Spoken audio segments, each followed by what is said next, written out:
Hello दोस्तों, मैं कंवल आप सबका स्वागत करता हूं आज के इस खास लेक्चर में, जो कि लेक्चर नंबर 3 है of our history art and culture current affairs के रिलेटेड। अगर आपने पिछला लेक्चर देखा होगा तो उसमें मैंने पेंटिंग्स को डिस्कस किया है। 8 मिनट के अंदर 6 पेंटिंग्स को डिस्कस किया जा रहा है, जो कि इस साल के यूपीएससी 2023 के लिए जरूरी है। प्लीज उसको जाके देख लीजिएगा, डिस्क्रिप्शन के अंदर उसका लिंक भी लगा होगा। उसके अलावा जो ये हमारा एएमएसी कोर्स है वो अब शुरू हो चुका है। ऑल्दो इसमें 3 क्लासेस हो चुके हैं, ये जो पोस्टर है पुराना है।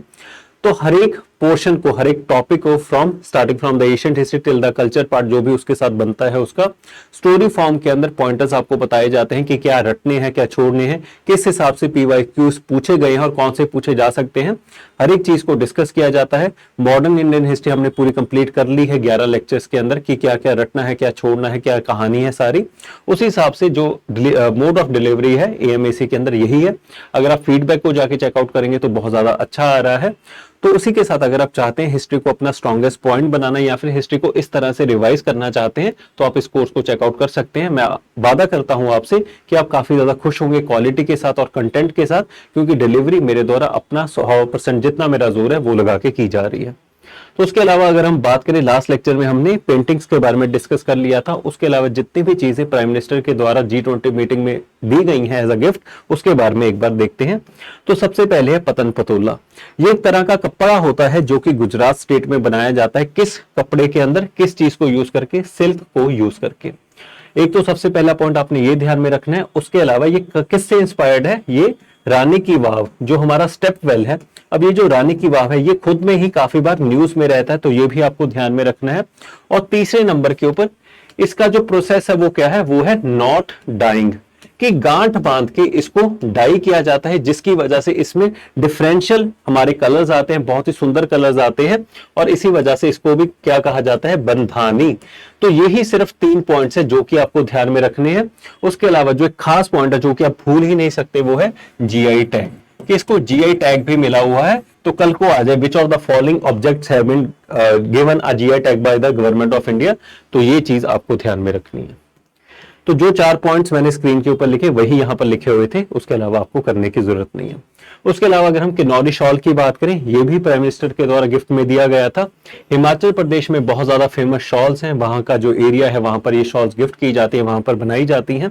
कोई इंपॉर्टेंट पॉइंट नहीं है जो कि आपको ध्यान में रखना है, सिर्फ एक इंपॉर्टेंट पॉइंट है कि ये जब शॉल बनाई जाते हैं, it is woven in 2 parts and then join together from the centre with extensive hand stitching.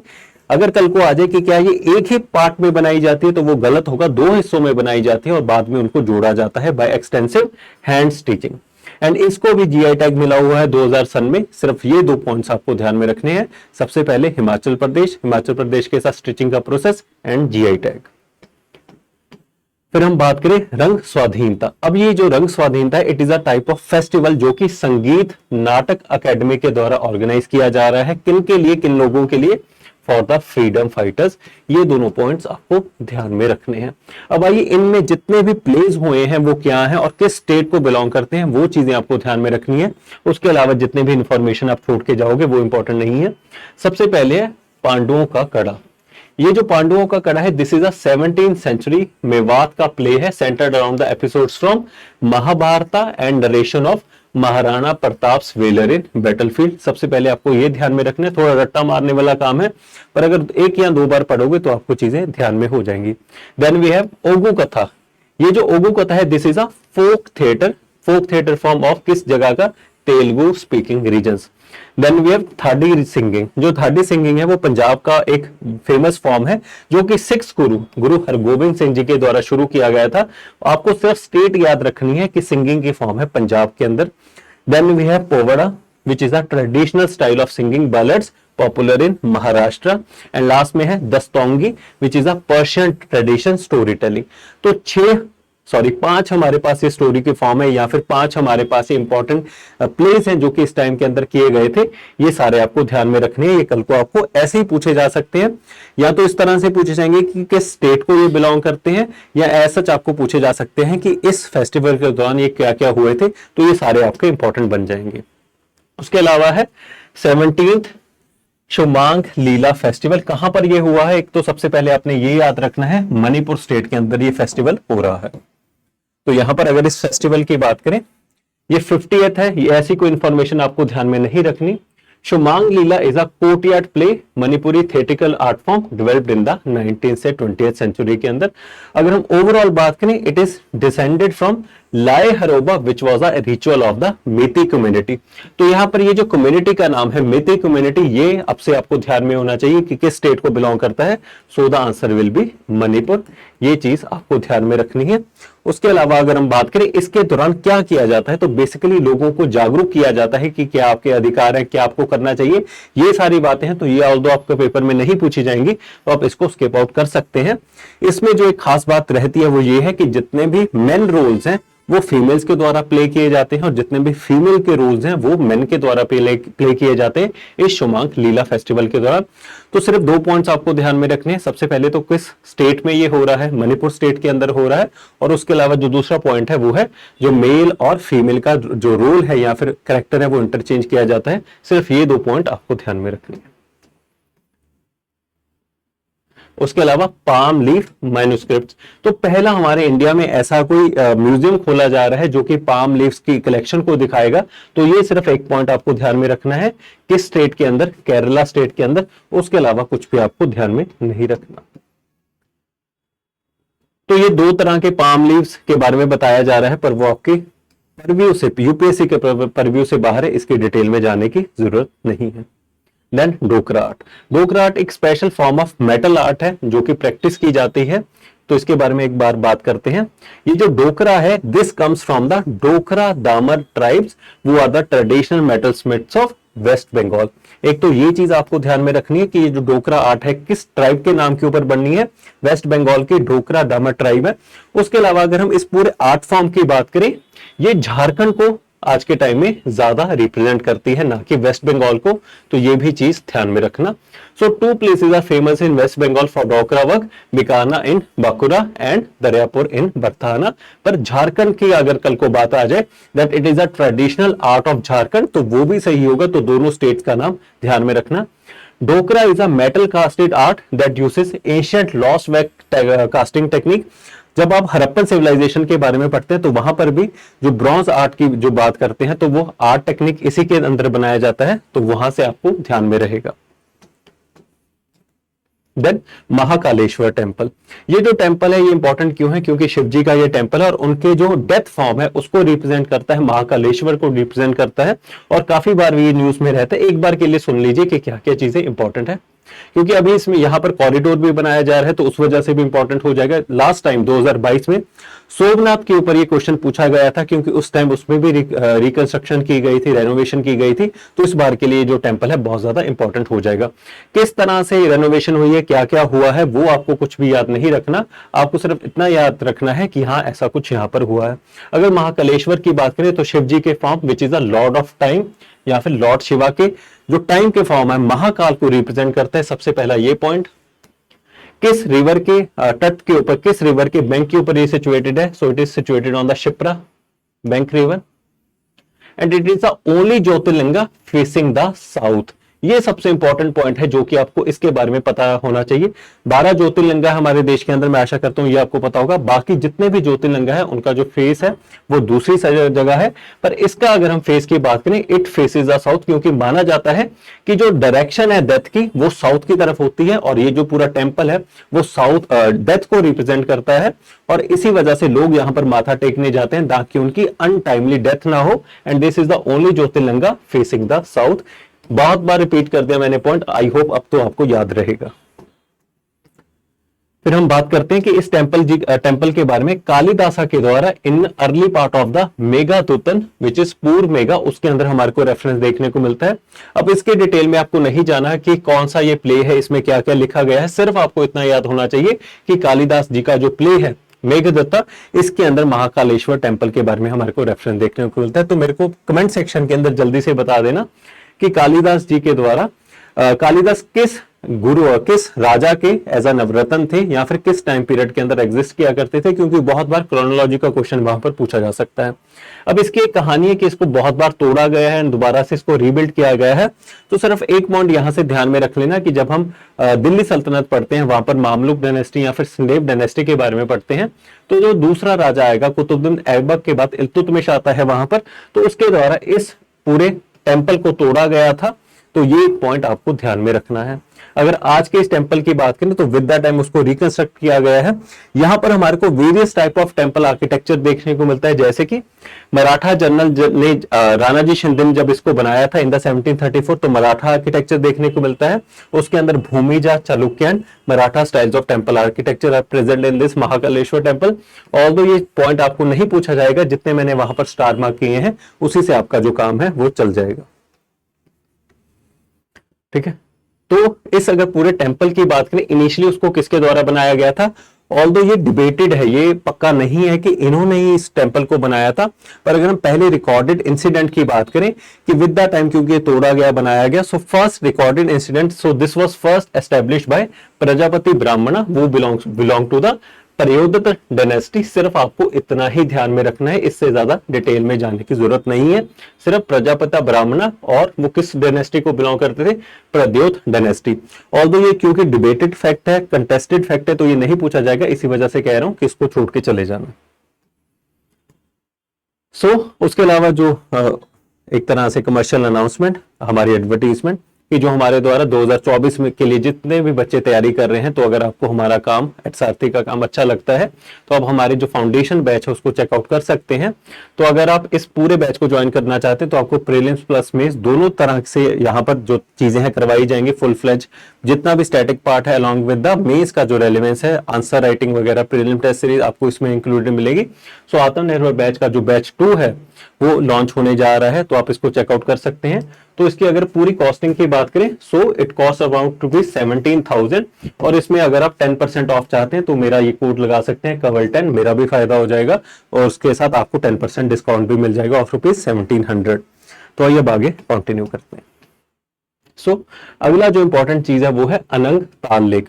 अभी इसके रेस्टोरेशन रेनोवेशन के बारे में बात चल रही है, तो इसके बारे में आपको थोड़ा बहुत पता होना चाहिए। जैसे कि नाम से पता लग रहा है कि तोमर डायनेस्टी के जो राजा थे अनंगपाल II, उनके द्वारा इस चीज को बनाया गया था, इस पूरे ताल को बनाया गया था। क्यों बनाया था? क्योंकि जब वो इस जगह के ऊपर आए थे, जब उन्होंने दिल्ली बसाने का, जिसका पुराना नाम है दिल्ली का पुर, उसको बसाने का जो काम है वो शुरू किया था, उस टाइम के अंदर ये अनंगताल लेक को बनाया गया था। तो कल को आ जाए कि जो अनंगताल लेक है किसने बनाया था, किसने बनवाई थी, तो अनंगपाल II।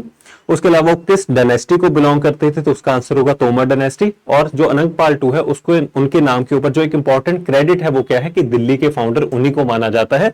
तो ये सारी चीजें आपको ध्यान में रखना है। उसके अलावा जो पृथ्वीराज चौहान है वो इनके आगे पोते थे, तो ये भी एक इंपॉर्टेंट फैक्टर जो कि आपको पता होना चाहिए। तो ये सारा कुछ मैंने आपको एक्सप्लेन कर दिया, अनंगपाल II, तोमर डायनेस्टी। अब से आपको कुछ भी यहां से और पढ़ने की जरूरत नहीं है। उसके अलावा आपने प्रसाद स्कीम सुनी होगी, जिसके अंदर जितने भी हमारे कल्चर से या फिर रिलीजियस जितने भी चीजें हैं, जितने भी हमारे मॉन्यूमेंट्स हैं, उनको प्रिजर्व करने का काम किया जाता है। तो एक बार प्रसाद स्कीम के बारे में सुन लीजिए। This is a central sector scheme, जो किस मिनिस्ट्री के अंदर है? This is under the ministry of tourism. सिर्फ यही 2 पॉइंट आपको देखने को याद रखने हैं। उसके अलावा किस तरह से काम किया जाता है, तो जितने भी रिस्पेक्टिव एजेंसीज सिलेक्ट की जाती हैं तो उनको पूरा काम दे दिया जाता है, और वो जो सिलेक्टिव एजेंसीज हैं उनको फंडिंग कहां से मिलती है, तो पीपीपी मॉडल यहां पर काम में आता है। अगर हम कुछ ऐसी साइट्स की बात करें जो कि सेंटर के अंदर आएंगी, तो 100% जो फंडिंग है वो सेंटर की ही आती है। जैसे कि आपको नाम से पता लग रहा है that this is a central sector scheme, तो ऑलमोस्ट सारा पैसा सेंटर की तरफ से आएगा। पर कुछ इलाके ऐसे फिर भी ऐसे हैं जहां पर स्टेट स्पॉन्सर करेगी, पर वो फिर CSR, कॉर्पोरेट सोशल रिस्पॉन्सिबिलिटी के द्वारा आ जाता है। तो सिर्फ आपको सेंट्रल सेक्टर स्कीम ही यहाँ पर ध्यान में रखना है। उसके अलावा इंपॉर्टेंट चीजें हैं जो कि आपको नहीं ध्यान में रखनी, ना ही पेपर में वो पूछी जाएंगी। और उसके अलावा मिनिस्ट्री ऑफ टूरिज्म। तो यहां पर जो सबसे पहला ये टेंपल आपको ध्यान में रखना है, जो इस प्रसाद स्कीम के अंदर पिछले 1 साल में कवर किया गया है, तो सबसे पहले श्रीशैलम टेंपल, जो कि आंध्र प्रदेश के अंदर है। सबसे पहले अपने स्टेट को ध्यान में रखना है। उसके बाद हम बात करें कि किनका ये टेंपल है। ये इकलौता ऐसा टेम्पल है हमारे पूरे इंडिया में जिसके अंदर शक्तिपीठ और ज्योतिर्लिंगा दोनों की इंपॉर्टेंस हमारे को देखने को मिलती है। ये सबसे इंपॉर्टेंट पॉइंट है जो कि आपको ध्यान में रखना है। और ये एक ऐसा टेम्पल है जो कि लॉर्ड शिवा और उनकी जो पत्नी है, जो उनका कंसॉर्ट है पार्वती जी, उनके अंदर ये समर्पित है। किसकी पैटर्नेज है, किन्होंने इस टेम्पल को बनवाना शुरू किया था, तो इश्कवाकुस की पैटर्नेज इसको मिली हुई है। पर with the time various dynasties जैसे कि रेडी किंग्स, देन चालुक्यास, काकातियास, विजयनगर, सबके द्वारा इनके ऊपर काम किया गया है। तो उस वजह से आपको डिटेल में जाने की जरूरत नहीं है, सिर्फ इश्कवाकु पैटर्नेज यहां से याद रख लेना। इतने से ही अगर कल को क्वेश्चन आना होगा तो आपका काम बन जाएगा। So only temple in India significant to both Shaivism and Shaktism, ये मैंने आपको बता दिया। ज्योग्राफी की बात करें तो कहां पर सिचुएटेड है, built on the top of the नन्ना मन्ना hills, situated on the banks of the river Krishna. ठीक है, एक हमने अभी पहले टेंपल करके आए जो कि शिप्रा रिवर के ऊपर है, तो वो एक कर लिया, और दूसरा है कृष्णा रिवर के ऊपर। तो ऐसी इंफॉर्मेशन आपको पक्का से रट के जानी है। ये कल को ऐसी इंफॉर्मेशन होती है जिसकी वजह से हमारा क्वेश्चन गलत हो जाता है। अर्लीस्ट रेफरेंस की बात करें तो पुलमई टू, सतवाहना के किंग हुआ है पुलमई टू, जिसकी नासिक इंस्क्रिप्शन है, वहां पर हमारे को इसके बारे में रेफरेंस देखने को मिलता है, इस श्री साइलम टेम्पल के बारे में। अब मेरे को आपको कमेंट सेक्शन में बताना है कि नानाघाट इंस्क्रिप्शन एक है, वो किसके द्वारा लगाई गई थी, किसके द्वारा वहां पर एस्टेब्लिश की गई थी। इन्हीं सतवाहनास के अंदर बहुत फेमस पर्सनैलिटी है जिसकी वजह से सतवाहनास बहुत ज्यादा फेमस है। And it is the only temple in India significant to both Shaivism and Shaktism, ये मैंने आपको पहले ही बता दिया। ठीक है, उसके अलावा है रुद्रेश्वर रामप्पा टेम्पल। ये 2021 में बहुत ज्यादा न्यूज में था क्योंकि इसको यूनेस्को वर्ल्ड हेरिटेज साइट की तरह एस्टेब्लिश किया गया था। काकातीय डायनेस्टी के दौरान इसको बनाया गया है एक वहां के स्कल्पचर के द्वारा जिसका नाम रामप्पा है। और ये दुनिया का एक लौता टेम्पल है जिसको अपने स्कल्पचर जिसने इस टेम्पल को बनाया उसके नाम के ऊपर रख दिया गया था। रुद्रेश्वर, जैसे कि आपको नाम से पता लग रहा है, तो रुद्रेश्वर भगवान की यहाँ पर पूजा की जाती है। दो कुछ इंपॉर्टेंट पॉइंट है जो कि आपको ध्यान में रखने हैं। सबसे पहले तो काकातीय डायनेस्टी की पैट्रोनेज किसने दी थी। उसके अलावा यहाँ पर है सैंड बॉक्स टेक्निक, कि पत्थरों को इस तरह से यूज किया जाता है, इस तरह से बनाया जाता है कि वो पानी के ऊपर तैरे, और उसको कहा जाता है सैंड बॉक्स टेक्निक। सॉरी, मैं स्किप कर गया, दोनों को इंटरचेंज कर गया।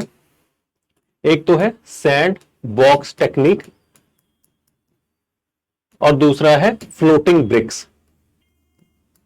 जो अभी मैंने आपको एक्सप्लेन किया वो फ्लोटिंग ब्रिक्स की डेफिनेशन है। मेरे दिमाग में दोनों चीजें चल रही थी कि फ्लोटिंग ब्रिक्स यहाँ पर कुछ ऐसे पत्थर हमारे को देखने को मिलते हैं जो कि पानी के ऊपर तैरते हैं। तो वहां से हमारे को पता लगता है कि उस टाइम की जो साइंस एंड टेक की डेवलपमेंट थी वो कितनी ज्यादा थी कि उन्होंने ऐसे ईंटों को बना दिया था जो कि इस पूरे टेम्पल में यूज हुए हैं और वो पानी के ऊपर तैरते हैं। और जो सैंडबॉक्स टेक्निक है वो क्या है कि यहाँ पर इस टेम्पल को इस तरह से आर्किटेक्चरली बिल्ड किया गया है कि कभी भी किसी भी तरह का भूकंप आ जाए, अर्थक्वेक आ जाए, तो ये जो टेम्पल है वो नहीं गिरेगा। तो ये है सैंडबॉक्स टेक्निक। और एक इंपॉर्टेंट पॉइंट, अगर कल को इसमें क्वेश्चन आना हुआ तो इस तरह से आएगा कि जब मार्को पोलो ने इंडिया को विजिट किया था तो उस टाइम के अंदर मार्को पोलो इस रामेश्वर रामप्पा टेम्पल के अंदर गया था और वहां पर उसने कमेंट किया था that is this is the golden star of the whole galaxy. जो भी हमारे को टेम्पल्स देखने को मिलते हैं इंडिया में, तो इस एक स्टेटमेंट को भी ध्यान में रखना that this is the golden star of the whole medieval Indian temple जो भी मैंने अभी तक देखे हैं। सिर्फ ये कुछ इंपॉर्टेंट बातें थी जो कि आपको ध्यान में रखनी है। तो ये आज का हमारा थर्ड लेक्चर था जो कि करंट अफेयर से रिलेटेड था। मैं आशा करता हूं आपको जितनी भी चीजें मैंने स्टार मार्क करवाई वही आप ध्यान में रखोगे। देखो, करवाने को मैं बहुत कुछ करवा सकता हूं कि ये भी कर जाओ वो भी कर जाओ, पर टीचर का जो कर्तव्य है वो सिर्फ इतना होता है कि आपको सही रास्ते के ऊपर चलाना, कि कम से कम टाइम में आप ज्यादा से ज्यादा आउटपुट दे सको। अगर वो हो रहा है तो आपका जो काम है वो हो जाएगा। ज्यादा से ज्यादा जितना आप प्रोसेस को सिंपल रख सकोगे उतना ही ज्यादा आप आगे जाओगे। तो इस चीज को हमेशा ध्यान में रखना। So this was all for today. मैं आशा करता हूं आपको लेक्चर सही लगा होगा। अगर कोई सजेशन है तो वो भी लिख सकते हो, अगर आपको सही लगा तो वो भी बताइएगा, मेरे को अच्छा लगेगा। Thank you so very much.